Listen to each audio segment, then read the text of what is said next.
자, 여러분 안녕하기 곤란한 날 그래도 인사를 드려보고 있는 크립토 마토입니다. 일단 오늘도 미국 증시 먼저 알아보도록 하겠는데, 자, 전체적으로는 상승세를 기록하고 있는 가운데 이제 달러 인덱스 지수 여전히 강세를 보여주고 있습니다. 자, 비트코인 같은 경우는 42,000달러 선까지 밀렸었다가 지금은 43,000달러에서 가까스로 턱걸이를 하고 있는 아슬아슬한 모습이 보여지고 있으며, 이더리움 같은 경우는 3,259달러 선에서 와리와 가리 사이에서 방황하고 있는 모습이 보여지고 있습니다. 자, 그럼에도 불구하고 오늘 비트코인 컨퍼런스에서 그나마 괜찮은 소식이 나오기도 했었습니다. 블록스트림과 전 캐시의 잭 돌시의 블록, 그리고 일론 머스크의 테슬라가 한데 힘을 모아가지고 태양광 비트코인 채굴 시설을 텍사스에 건설하겠다라고 밝혔습니다. 자, 이를 통해 가지고 제로 에너지 비트코인 채굴 운영의 타당성을 증거하는 것이다 라고 하는데요. 개인적으로 태양광 에너지를 그다지 신뢰하는 편은 아닙니다만 이 세 개의 유명 회사, 똑똑한 회사들이 한데 힘을 합쳤기 때문에 뭔가 제대로 한번 한 건 올릴 수 있기를 한번 기대를 해보도록 하겠습니다. 해당 소식이 나오고 나서 비트코인은 잠깐 반짝이면서 반등을 하는 듯 했었다가 지금은 다시 스멀스멀 떨어지고 있네요. 다음으로는 마찬가지로 컨퍼런스에서 마이클 세일러와 캐시 우드가 토론을 하면서 본인들은 비트코인 규제에 대해서 걱정하지 않는다라고 이야기를 했습니다. 그들은 밝히기를 바이든 행정부 집권 후에 비트코인을 둘러싸고 정치적 입장에 급격한 변화가 있었다.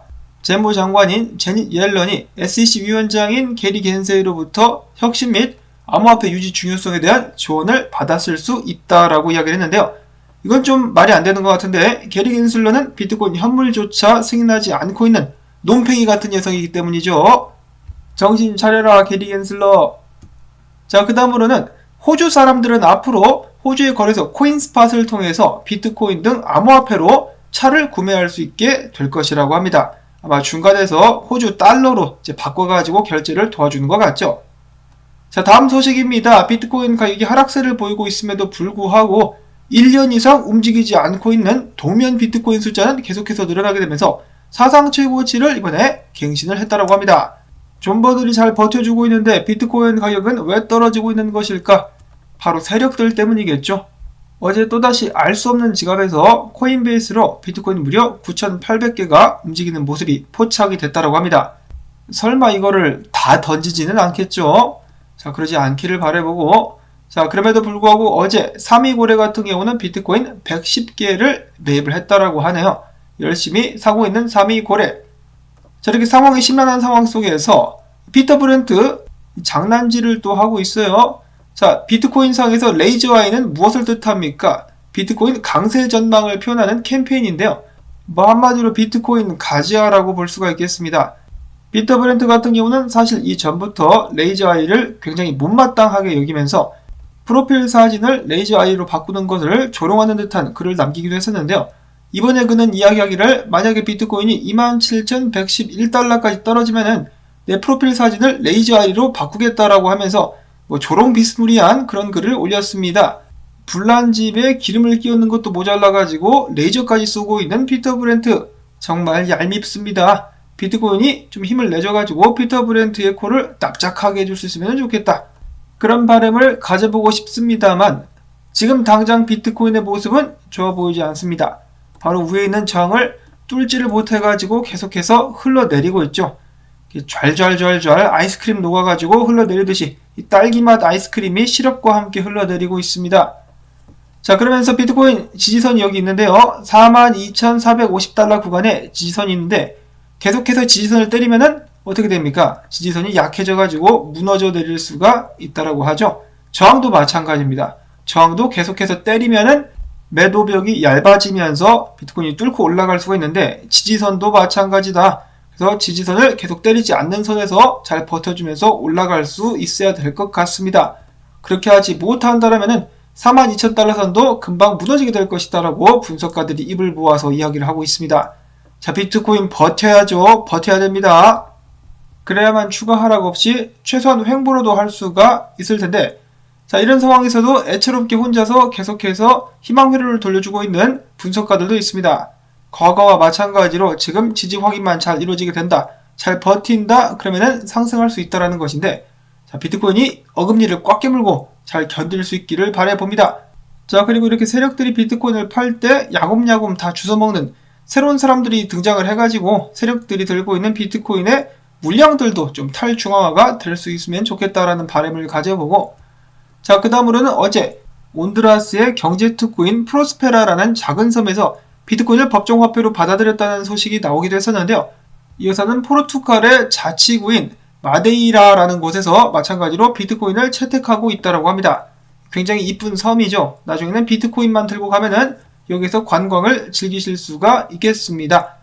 자, 그리고 어제 또 깜짝 소식, 깜짝 놀라진 않았습니다만 그래도 깜짝 소식, 자, 스트라이크가 NCR과 쇼피파이 등과 제휴를 맺고 비트코인 결제를 가속화하겠다라는 발표가 나왔었는데요.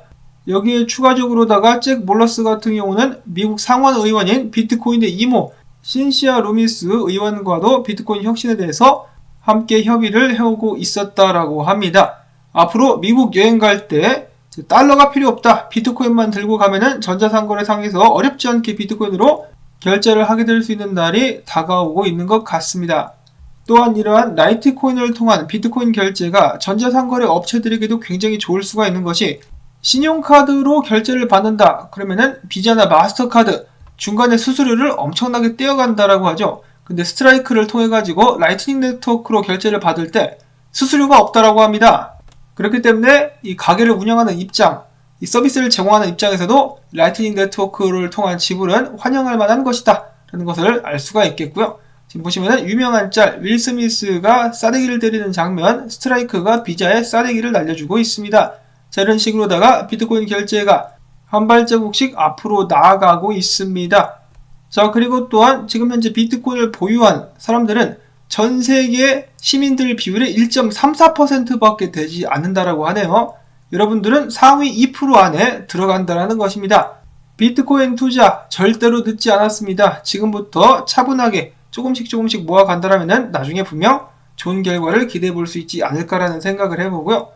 다음으로는 뱅키 오브 아메리카의 수석 전략가가 이야기합니다. 미국 경기가 침체가 된다라면은 미국의 채권 및 주식보다는 현금, 상품 및 암호화폐 투자 수익률이 더 나을 수 있다라고 이야기를 했습니다. 그런 의미에서 비트코인 매수 가지야. 이어서는 메타버스에 관련된 정보들 몇 가지가 있습니다. 사실 마스터카드가 메타버스 사업에 진출하겠다 라면서 상표 등록을 신청한 것은 얼마 전에 나온 소식이기도 했었는데요. 여기에 이어가지고 레고가 에픽게임스와 함께 손을 잡고 메타버스에 진출하겠다라고 밝혔습니다. 과연 이들은 어떤 블록체인을 선택해가지고 메타버스 세계를 창조하게 될 것인가? 그것이 이제 관건이 될 수 있다라고 볼 수가 있겠죠.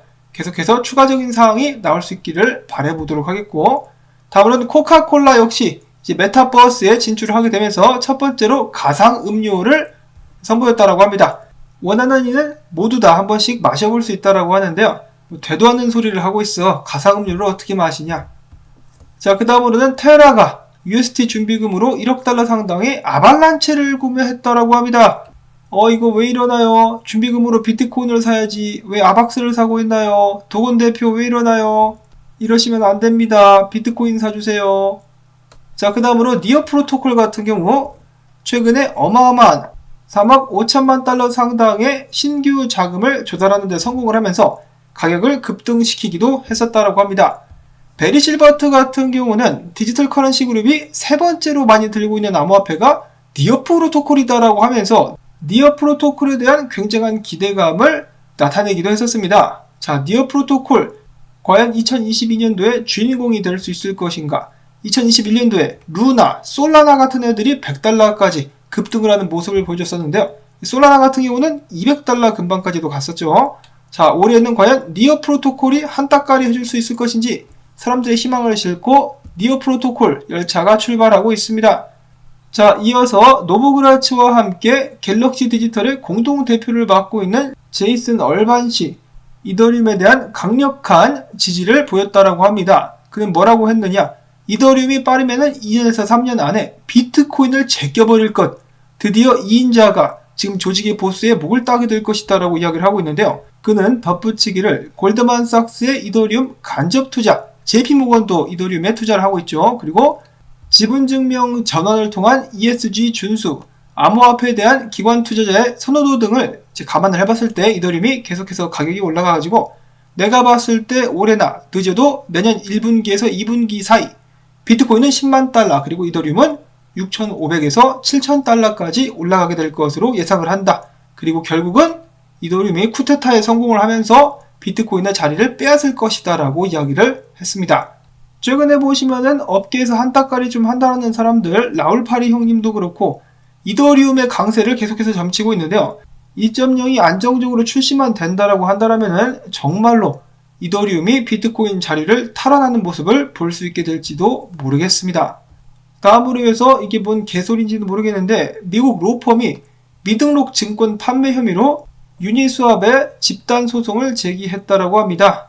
그들은 유니스왑이 디지털 토큰 형식으로 미등록 증권을 발행 및 판매를 했으며 이것도 모자라가지고 러그풀 등 불법적인 활동을 하면서 소비자들에게, 이 투자자들에게 피해를 입혔다라고 이야기를 하고 있는데 근데 유니스왑은 탈중앙화된 거래소이기 때문에 해당 코인 개발자들과는 직접적으로 연관은 없습니다. 물론 플랫폼을 제공했다라는 데에서 책임을 물을 수는 있겠지만은 이러한 토큰을 산 사람들, 사기 코인인지 알면서 들어갔다가 돈을 잃은 사람들, 돈을 땄으면은 소송 안 걸었겠죠. 정말 추잡하고 치사하다라는 생각이 듭니다. 자, 그 다음에 마지막으로 일론 머스크의 테슬라, 텍사스 공장 준공식이 있었다라고 하는데요. 드론을 띄워가지고 도지코인으로 이렇게 그림을 그렸다라고 합니다. 역시 도지코인에 환장한 일론 머스크, 혹시 광견병 같은 거 걸린 것이 아닌가라는 생각이 들기도 하는데 아무튼 도지코인 팬들은 굉장히 기분 좋았겠죠.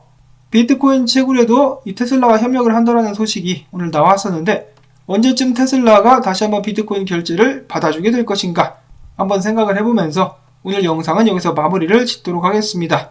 비트코인이 지금 길을 쓰고 있지는 못하지만 여러가지 좋은 소식들이 나오고 있기 때문에 하루빨리 힘든 시간이 지나갈 수 있기를 바라보면서 나온 정보들이 여러분들께 도움되셨다면 오늘도 토마토밭 도와주기, 광고 영상 재생되는 동안에 스트레칭 쫙쫙 해주기, 그리고 좋아요 눌러주기 부탁을 드리면서 저는 다음에 새로운 소식 가지고 인사를 드리도록 하겠습니다. 안녕히 계십시오.